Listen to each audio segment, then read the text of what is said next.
The morning sun was muted, buried under a thick sheet of gray fog drifting off Lake Michigan. Sarah Miller sat at her granite kitchen island, both hands wrapped around a heavy ceramic mug. The black coffee was steaming, its rich, roasted aroma rising softly into the quiet air. Outside, Chicago was just waking up. Inside, the house was entirely still, save for the low, rhythmic hum of the refrigerator. Sarah was 34, a tax accountant whose days were built on precision, balance sheets, and orderly columns. For 6 years, she had carried that same quiet discipline into her marriage. She knew she was not loud or flashy. She was the one who made sure the bills were paid, the taxes were filed, and the mortgage was handled. When Jason grew distant, when his words turned sharp and cold, she chose patience.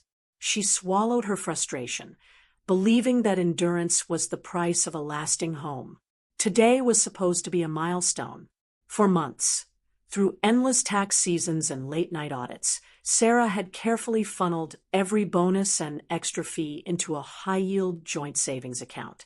She had reached her exact target, $150,000. Her plan was simple and safe. Today, she would initiate a lump sum payment to slash the principal on their home loan, a property where she had already put down 70% of the initial down payment. She opened her laptop. The screen glowed softly against the dim morning light. She typed in her credentials, clicked the banking portal, and waited for the dashboard to refresh. The screen flickered. The balance loaded. Sarah stopped breathing. The primary savings line did not say $150,000. It read $0. She blinked, rubbing her eyes, waiting for a system glitch to clear. She refreshed the page. The number remained unchanged. 0. No pending holds. No temporary freezes. Just a void. Cold dread dropped from her chest straight to her stomach, heavy and sharp. As an accountant, panic was a variable Sarah never permitted. She forced a slow, measured breath, overriding the instinct to scream, and clicked directly into the transaction history. There it was, a single outbound wire transfer for the entire $150,000, executed at 11:42 p.m. the previous night. Her eyes scanned the authorization log. The transfer had been initiated and approved using Jason's primary credentials. Jason Vance was 35, a senior real estate broker, who wore tailored suits and lived for the applause of a room. Their marriage had drifted into a quiet, frozen state over the past year, but Sarah had never calculated this. She picked up her phone, her fingers trembling slightly as she prepared to dial the bank's fraud division. Before she could press call, the heavy oak front door clicked open. Jason walked into the foyer. He was wearing an expensive navy blazer, his hair neatly styled, holding a paper cup of artisanal espresso.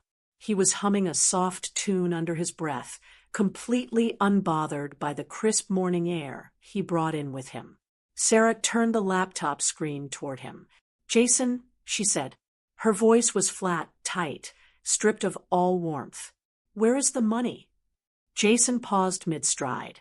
He took a slow sip of his espresso, his eyes casually drifting to the glowing screen. He did not flinch. He did not look surprised, nor did he offer a sudden defense.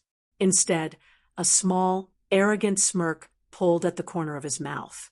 "Oh, good, you saw it," he said, stepping into the kitchen and setting his car keys on the counter with a loud metallic clink.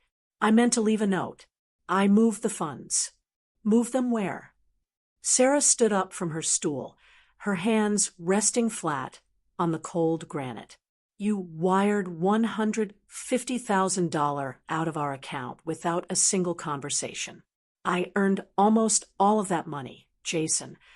Jason let out a long, patronizing sigh, looking at her as if she were an uncooperative client. "I secured an investment, Sarah. A real one," he replied smoothly, leaning against the counter. "The funds are in an account under Chloe's name. The name hit the quiet room like a heavy, physical blow. Chloe Bennett. She was 29, a freelance makeup artist and social media influencer. Sarah had met her twice at real estate networking mixers. A woman who laughed loudly at Jason's jokes and touched his arm a second too long. Chloe, Sarah repeated, the reality settling into her mind with clinical precision. You transferred my life savings to a 29-year-old influencer. Jason crossed his arms, radiating a supreme, untouchable confidence. Yes, Chloe, he said, stepping closer. And let's be completely honest here, Sarah. We've been running on fumes for 2 years. I am filing for divorce today. My attorney already has the paperwork. Sarah stood perfectly frozen in her own kitchen. Her husband had drained her hard-earned money, handed it to his mistress, and announced the end of their marriage over morning coffee. Since we are clearing the air, Jason continued, his tone hardening into something cruel. I need you to pack your things.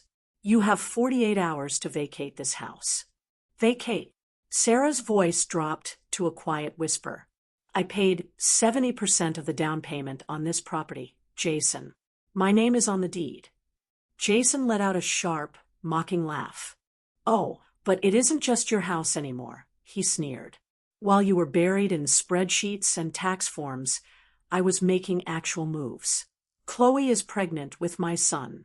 She needs this space. A real man builds a family, Sarah, not a business partnership with a human calculator. He grabbed his leather briefcase from the hall chair and paused by the door, looking back at her with absolute disdain. You calculate risk for a living, Sarah. He delivered his final blow with practiced ease. But you couldn't count on your husband getting bored of your boring life. Have fun budgeting your new studio apartment. The heavy oak door slammed shut behind him. The silence returned to the kitchen, thick and suffocating. Sarah did not scream. She did not throw her coffee mug against the wall. She stood completely still as the cold air from the doorway settled around her ankles. Her eyes drifted back to the glowing screen, displaying the absolute zero. She reached out, closed her laptop with a quiet click, and looked at the empty room. Thank you, Sarah whispered into the quiet space, her voice steady and clear, for giving me the exact number. She sat back down, opened a secure, encrypted folder on her drive, and created a new file, Vance_tax_n_fraud_audit. To understand how a dedicated wife stood in the quiet ruins of her home and chose to build a trap instead of shedding a tear, we have to look back at the exact moment the cracks first began to form.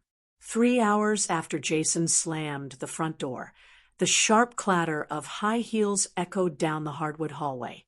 The heavy front door swung open without a knock. In stepped Evelyn Vance, Sarah's mother-in-law, wrapped in a beige trench coat that smelled faintly of expensive jasmine perfume and stale cigarette smoke. Behind her came Jason's younger sister, carrying a stack of flattened cardboard boxes and a heavy roll of packing tape. Evelyn walked into the center of the living room, her eyes scanning the space like an appraiser assessing a foreclosed property. She did not look at Sarah, who was sitting at the kitchen island with her encrypted laptop closed beside a cold cup of coffee. We are here to help you pack, Sarah, Evelyn announced, her voice dripping with artificial charity. She pulled off her leather gloves, snap by snap. Jason told us you agreed to vacate. We want to make this transition swift. For everyone's sake, especially Chloe's. The poor girl needs to avoid stress right now. Jason's sister set the boxes on Sarah's custom linen sofa with a loud thud. She pulled the packing tape, creating a harsh, screeching sound that sliced through the quiet room. Evelyn walked over to the built-in bookshelves. She picked up a framed photograph of Sarah and Jason from a trip to Maine 3 years ago. Without pausing, she popped open the back of the frame, pulled the picture out, and tossed the silver frame into an open box. It's a shame it came to this, Evelyn said, not looking back. But a man needs a real family line. Consider that $150,000 your severance package. Sarah, you had 6 years of his youth. You spent your evenings looking at tax worksheets instead of making your husband a proper dinner or learning how to bake a simple birthday cake. Sarah sat completely still. The sheer audacity of the invasion was heavy in the air. This was the home she had chosen, the hardwood floors she had scrubbed, the down payment she had funded with 70% of her own savings. Now, her life was being packed away into cardboard by women who had never paid a single utility bill in this building.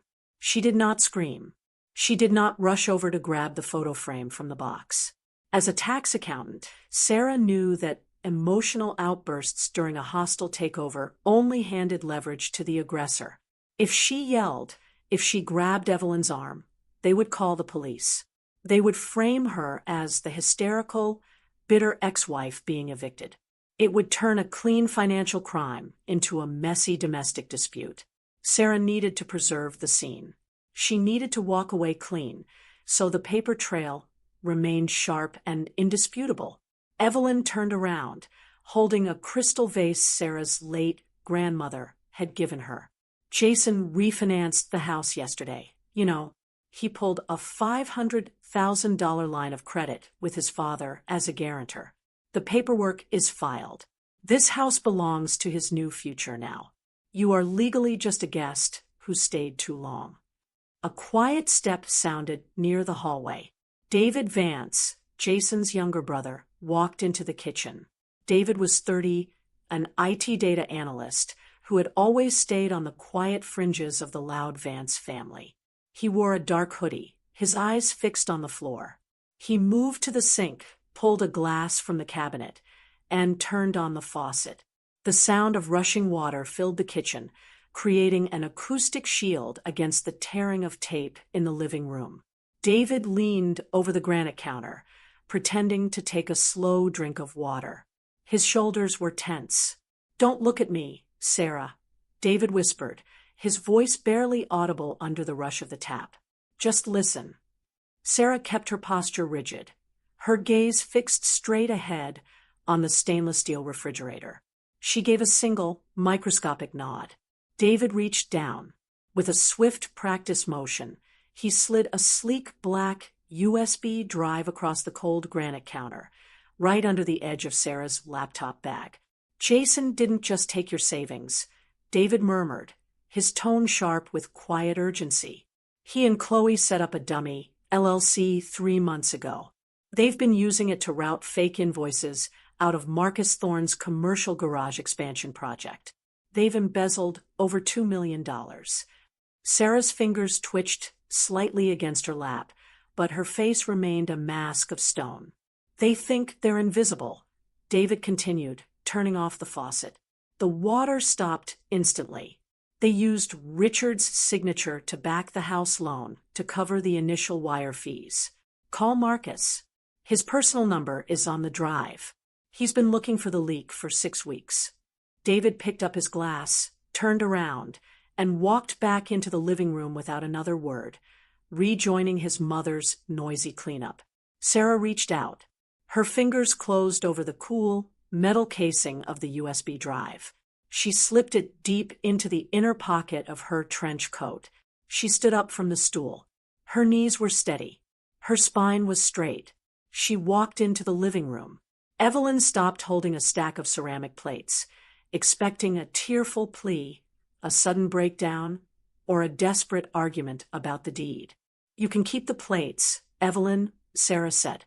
Her voice was steady, perfectly modulated, completely void of tremor.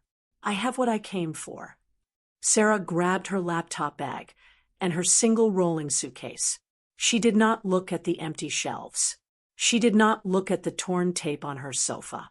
She walked past her mother-in-law, past Jason's sister, and stepped out into the crisp spring air of the driveway. She left her house keys resting cleanly in the center of the foyer table, a silent surrender of the physical space, and the activation of a digital trap.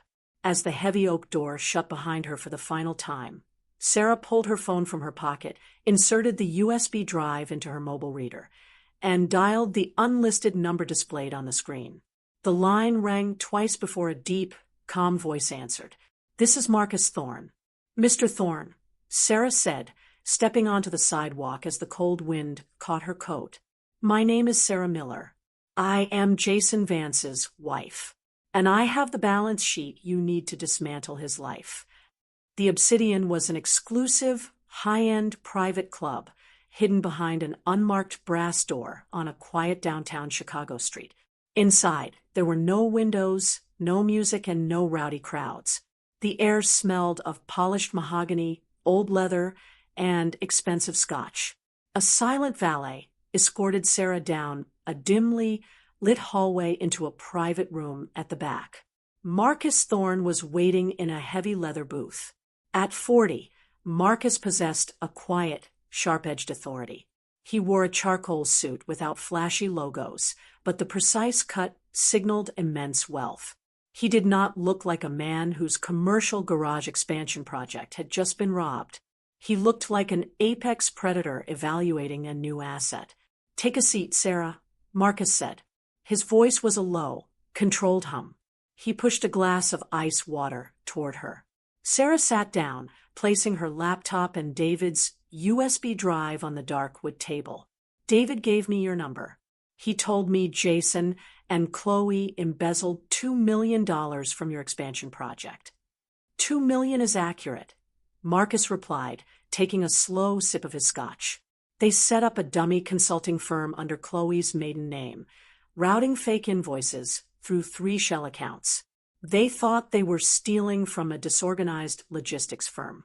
They have no idea I own 47 companies through private blind trusts. My net worth is $700 million, Sarah. They didn't just steal from a corporation. They stole directly from my primary trust." Sarah opened her laptop and pulled up the forensic tax files. They used basic structuring, keeping transfers under $50,000 to avoid automated banking flags. But Jason made a fatal mistake.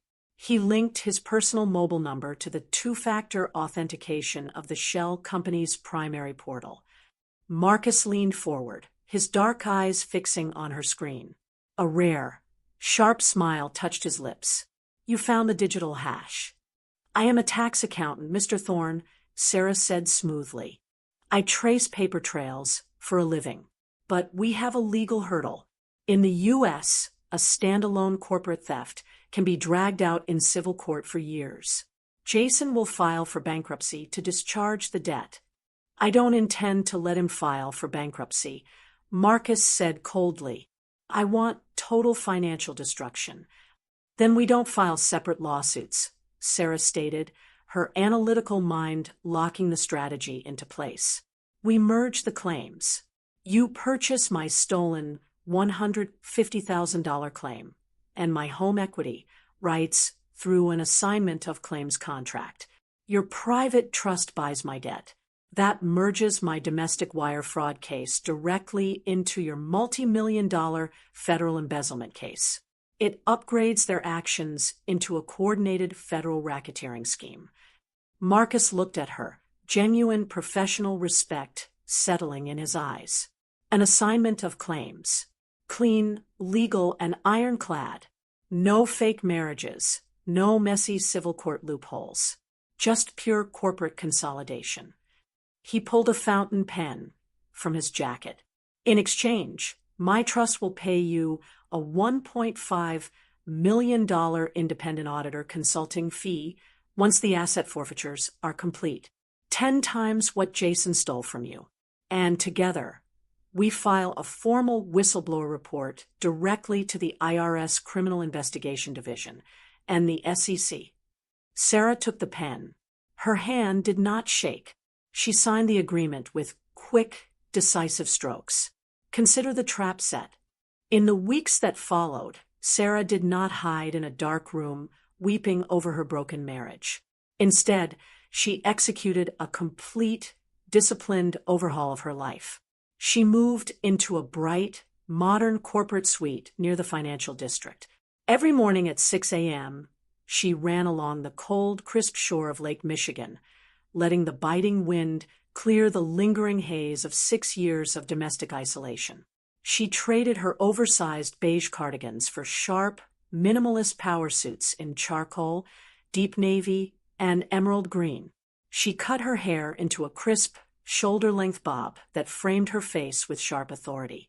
She enrolled in an advanced certified fraud examiner program, spending her evenings mastering forensic accounting techniques and federal tax codes.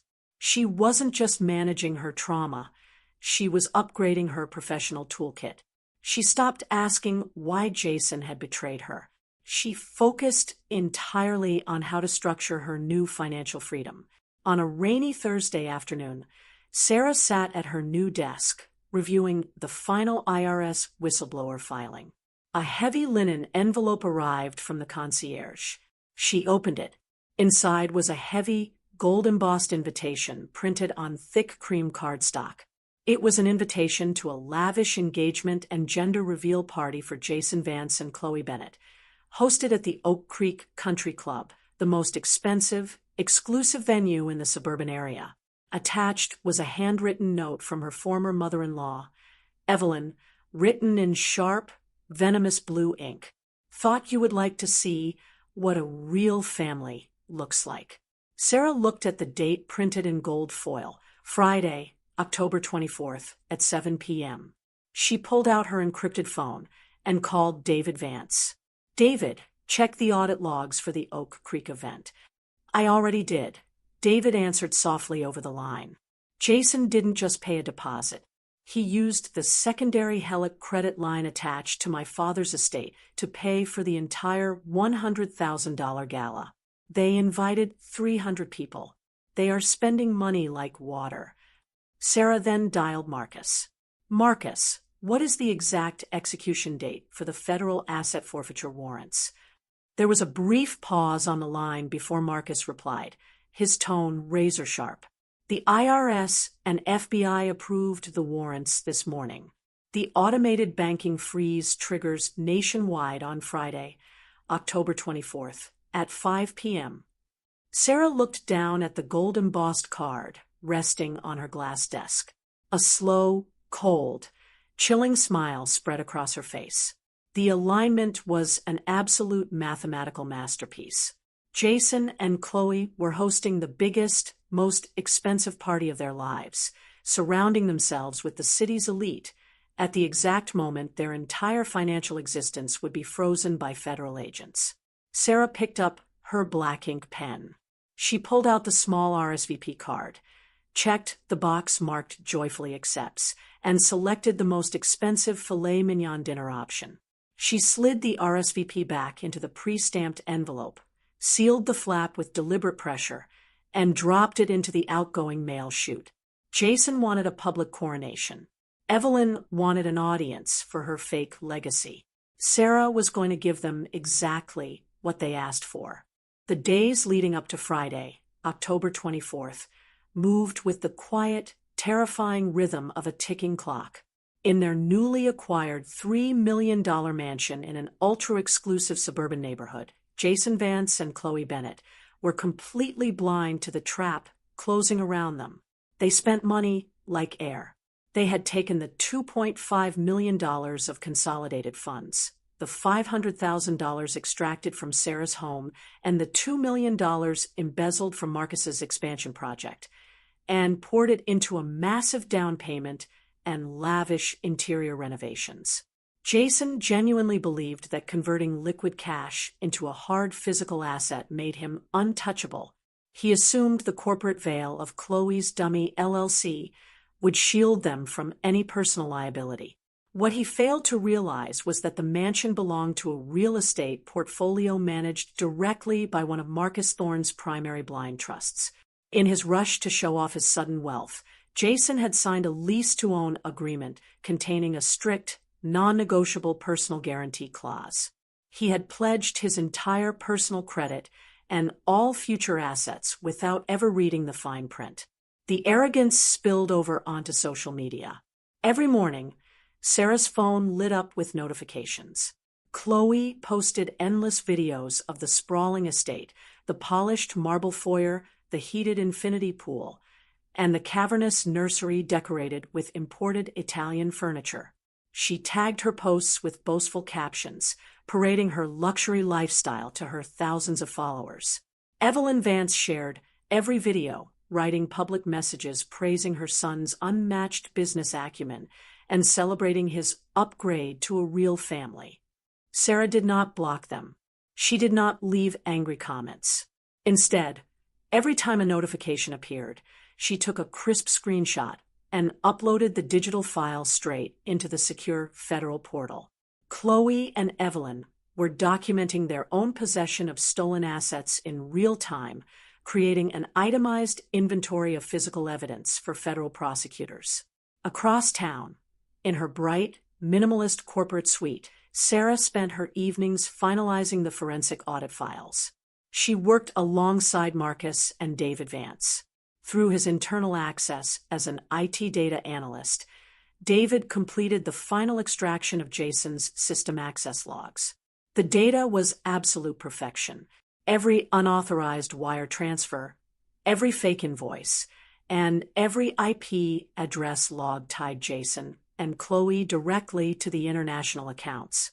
On Thursday evening, 24 hours before the event, David met Sarah and Marcus in the quiet conference room of her new office building. The air smelled of fresh ink, dark roast coffee, and ozone from the laser printer running in the corner. David set a thick stack of printed verification logs on the glass table. His face was pale, but his eyes were steady. "It's done," David said, his voice quiet in the vast room. The SEC and the IRS Criminal Investigation Division cross-referenced the digital hashes from the USB drive with the bank's internal fraud triggers. The federal judge signed the asset forfeiture warrants 3 hours ago. Marcus leaned back in his leather chair, swirling a glass of dark amber bourbon. "And the banking freeze?" "It's hard-coded," David replied, tapping the top page of the ledger. "The moment the financial markets close nationwide at 5 p.m. on Friday, the federal hold goes live. Every credit card, every personal checking account, every shell company portal, and every secondary credit line tied to Jason, Chloe, and my father will lock instantly. They won't even be able to buy a bottle of water." Sarah walked over to the floor-to-ceiling glass window. Below, the evening traffic of downtown Chicago flowed, like twin rivers of white and red light. She looked at her reflection in the dark glass. The woman staring back was no longer the exhausted, quiet wife who tolerated sharp insults in a cold kitchen. She wore a tailored charcoal blazer. Her shoulder-length hair fell in clean, sharp lines. Her posture was straight, her breathing slow and measured. There was no rage left in her chest. There was no desperate urge to scream or demand an apology. The emotional noise had completely evaporated, replaced by a profound, crystal-clear calm. She had stopped viewing herself as a victim of Jason's cruelty. She took full ownership of her past mistakes, her silence, her misplaced trust, her willingness to sacrifice her own identity for a man who viewed her as a transaction. Now, she was taking full responsibility for her future. She was an independent professional executing a precise, mathematical strategy. "They think tomorrow night is their grand coronation," Marcus said quietly, stepping up beside her at the window. "They have no idea the guillotine is already hanging over the ballroom." "Jason wanted an audience," Sarah said softly, her voice steady and entirely devoid of bitterness. "He wanted the city to watch him win. It is only fair that they watch him pay." She turned away from the window and walked back to her desk. She picked up her garment bag containing her dress for the next evening, a custom emerald green gown featuring sharp, asymmetrical lines that radiated pure, unyielding authority. She checked her watch. The countdown had entered its final hours. "Let's close the book," Sarah said.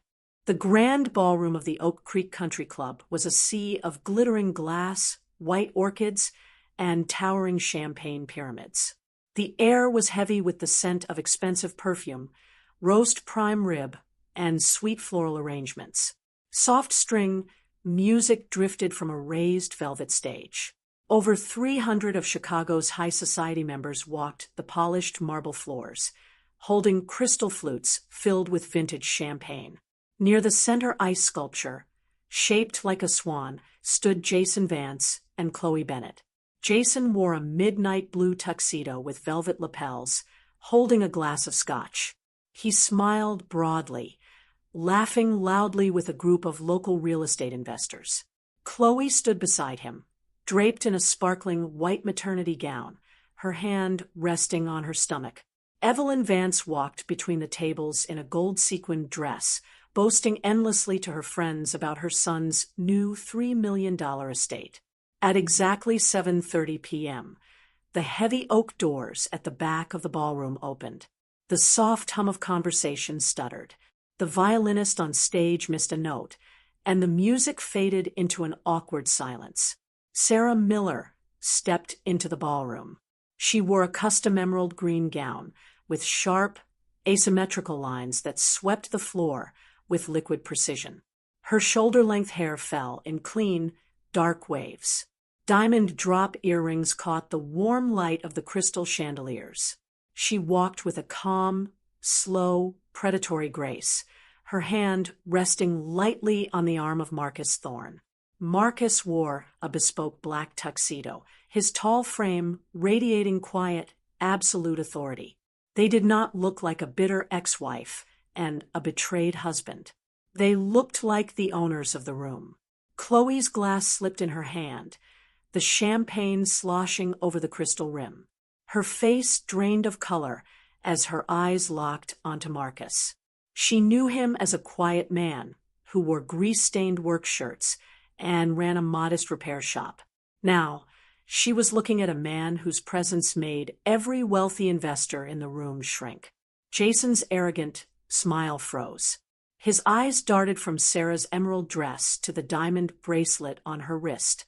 His brain struggled to process the vision of the woman he had discarded in a cold kitchen 3 weeks ago. Evelyn marched forward, her heels clicking sharply against the marble, her sequined dress shimmering with rage. "Sarah," Evelyn hissed, her voice loud enough to draw the attention of nearby guests. "What are you doing here? You were told to disappear. Security, remove this woman immediately." 2 large security guards in black suits stepped forward. Marcus did not break his stride. He turned his head and locked eyes with the guards. A cold, terrifying aura radiated from his posture. The 2 guards froze mid-step, completely unwilling to cross him. Sarah walked past Evelyn, treating her like a minor, irrelevant shadow. She stepped smoothly onto the raised velvet stage, took the microphone from the stand, and tapped it twice. Thump, thump. The heavy sound echoed through the vaulted ceilings, cutting off every remaining whisper in the room. 300 guests turned their full attention to the stage. "Good evening, everyone," Sarah said. Her voice was smooth, clear, and perfectly modulated through the sound system. "Welcome to Jason and Chloe's celebration." Jason took a step toward the stage, his face flushing dark red. "Sarah, put the microphone down. You are trespassing." Sarah offered a cool, razor-sharp smile. Many of you have seen Evelyn's posts about Jason's new $3 million estate. You've heard about his unmatched business success. I just wanted to take a moment tonight to congratulate him as his landlord. A wave of sharp gasps rippled through the crowd. "You bought that house through a blind shell company registered in Delaware, Jason," Sarah continued, her voice clinical and precise. "You thought you were hiding behind a corporate veil, but you failed to check the parent company of the firm that sold you the estate. That Delaware firm is a subsidiary wholly owned by Marcus Thorne's primary trust." Chloe let out a breathless gasp, her hands flying to her mouth. "You didn't buy a house, Jason," Sarah said, looking directly at her former husband. "You wired $2.5 million of stolen cash directly into Marcus's corporate accounts. You signed a lease-to-own agreement with a strict personal guarantee. You do not own a single brick of that property, and your down payment is legally gone forever. Jason's mouth opened and closed without a sound. Marcus stepped up to the microphone beside Sarah. His deep baritone voice rolled over the silent room, like thunder. "Chloe," Marcus said, looking down at his former wife.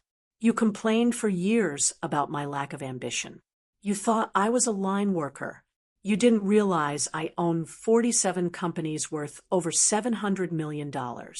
But your infidelity is minor. Your financial stupidity is absolute." Marcus turned his cold gaze onto Jason. "You used Chloe's old access to fabricate invoices and steal $2 million from my commercial expansion project. You thought it was a dormant corporate account. It was an active, highly regulated lending trust. And when you forced Sarah to sign over your marital home, my legal team inserted a cross-collateralization indemnity clause into your paperwork." Jason's knees shook. "By accepting sole ownership of the house," Marcus announced, "you unconditionally bound all your current and future assets to your existing liabilities. You merged the corporate embezzlement with domestic fraud. You triggered an immediate default on the $2 million corporate loan." Marcus paused, letting the heavy silence choke the room. As of 4 p.m. today, Marcus delivered the fatal blow. The total balance on your fraudulent loan, including compounded penalty interest and federal default fines, exceeds $20 million. The debt is non-dischargeable. You will owe me that money until the day you die.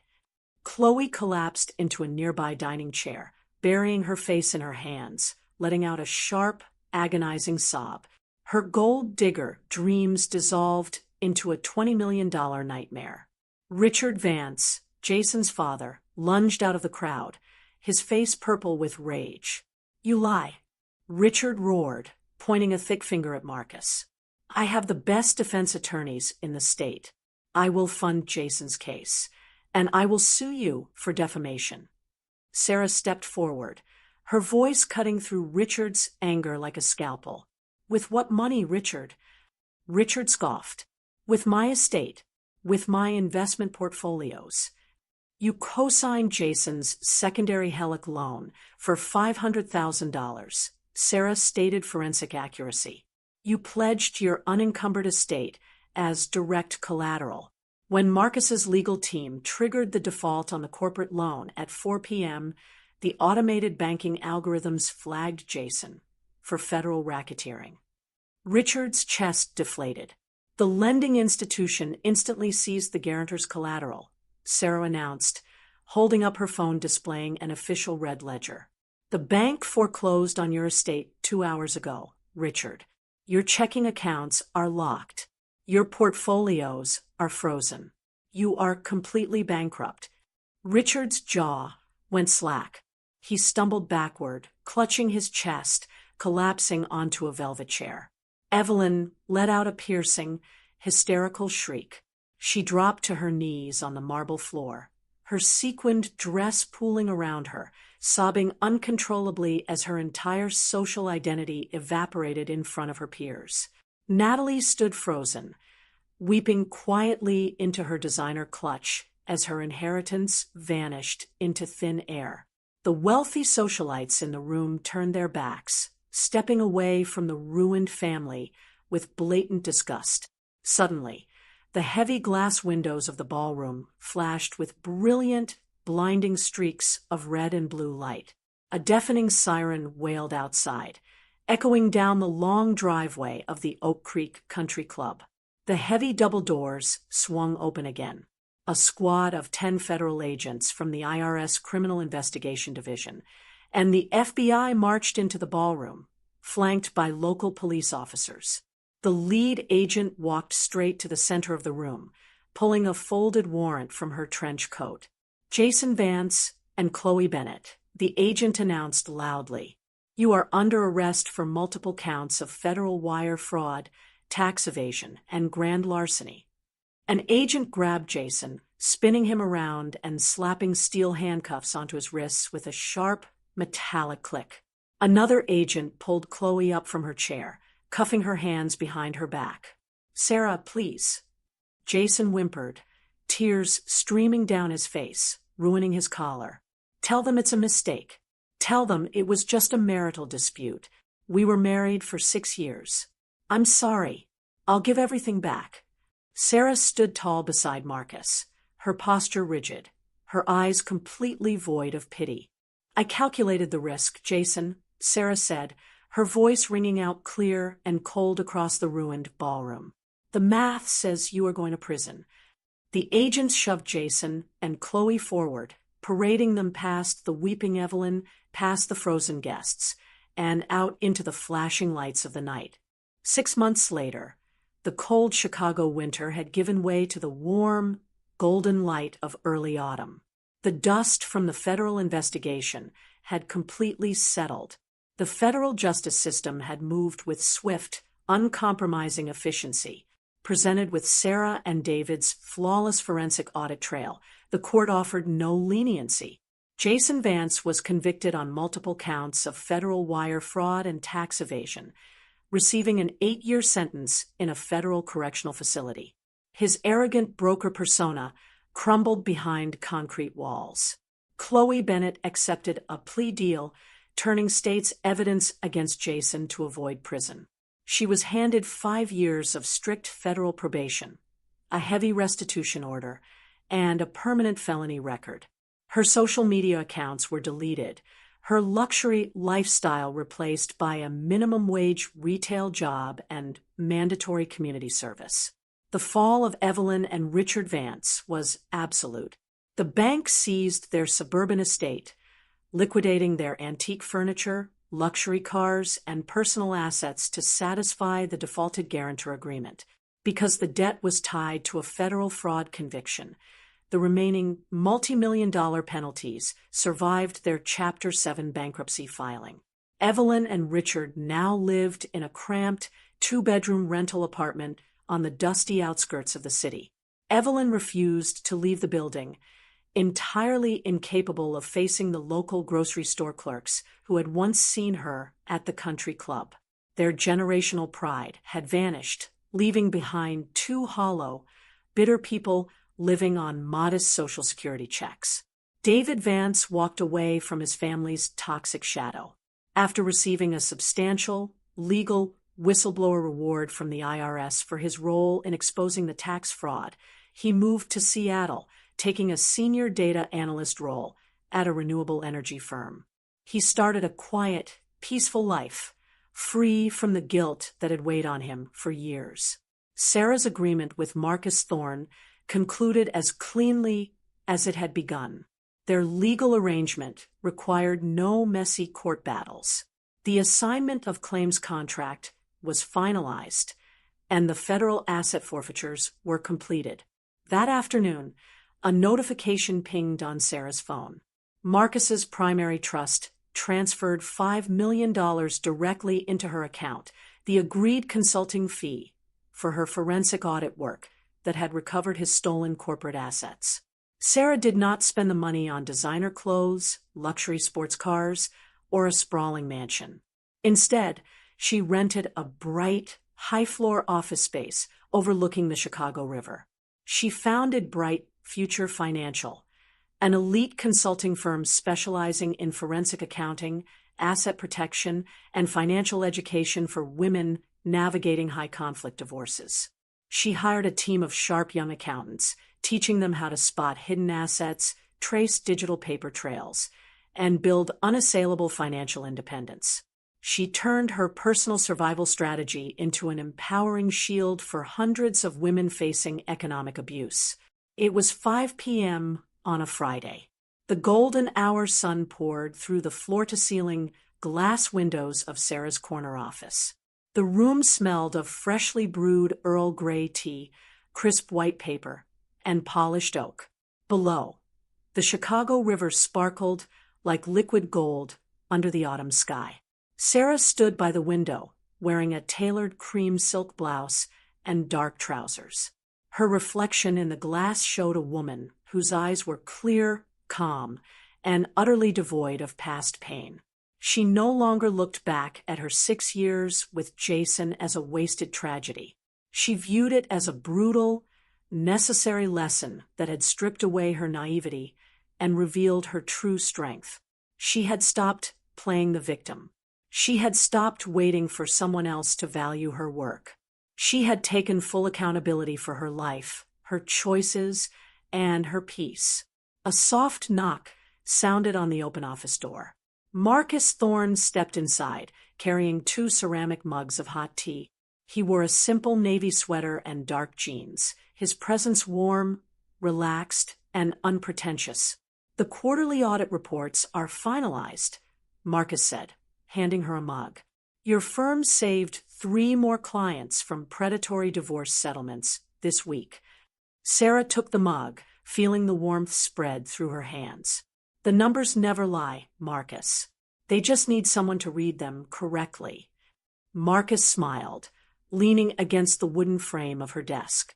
There was no desperate urgency between them, no romantic pressure or codependency.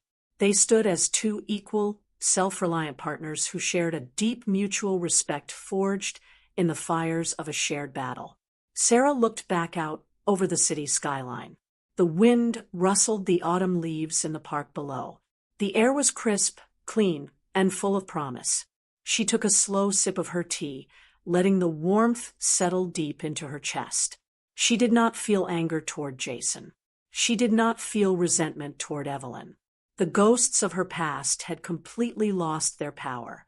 She stood in the warm, golden light of her own office, holding her own success, entirely free, fiercely proud, and completely at peace. All shadows must fade before the truth, and every pain is simply the start of a beautiful rebirth. Always remember, the right to write a new chapter of your life is forever in your hands.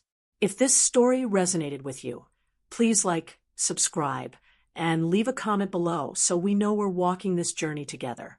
Hope to see you on the next page.